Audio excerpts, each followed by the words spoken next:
আরে এতদিন পরে আমার মা আমার বাড়িতে আসছে, সে হাসি খুশি থাকবো, লাফালাফি করবো, তার মনে তো খারাপ কেন? ও আম্মা, তোরা কি শ্বশুর বাড়িতে নির্যাতন করছে নাকি? আরে না, আমার শ্বশুর বাড়ির মানুষ অনেক ভালো। আরে কে করছে আমার অক্ষণই আমি তার ব্যবস্থা করতেছি। শফিক মাস্টার?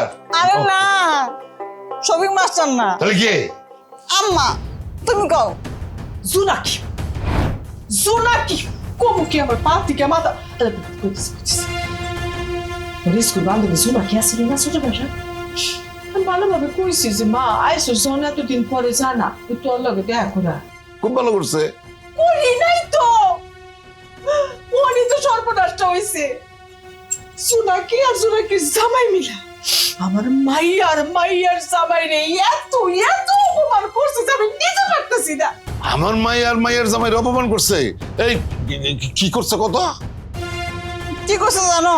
কইছে কি যে তোমাকে জামাই নাকি একটা ঘুষখোর। আরে আমার মেয়ের জামাইয়ের কামাই তো তাদের দ্বারা সম্ভব না, এই জন্য তারা হিংসা করে এই কাজ করছে। রাখো, আমি অক্ষরে যেতেছি। শফিক মাস্টারের মাইয়ার জামাইরা আমি এটার উপযুক্ত জবাব দিব। আমার মেয়ের জামাই কু মনের দুঃখে কই জানি ঘুরতাছে। পিসা দিবা এবারে পিসা দিবা পিসা। আম্মা, তোমার মতো মা না পাইলে আমার যে কি হইতো আম্মা। আমি যে কথা কইতে পারি না, তুমি সেই কথা কি সুন্দর করে ফুফুর করে কই আমার নিন মজাদার গোলমার্ক পপ, কুরমুরে বাইটে ফুরফুরে লাইফ। জি কাকা, কি করবেন কহালা দেন? দাঁত খেলা খেলা করতেছে যে কাকা কি কবে দেন কয়ে দেন। এই তুই শফিক মাস্টারের মেয়ের জামাই, তোর এত বড় সাহস হইলো কেমনে কইরা যে আমার মেয়ের জামাইর অপমান করার?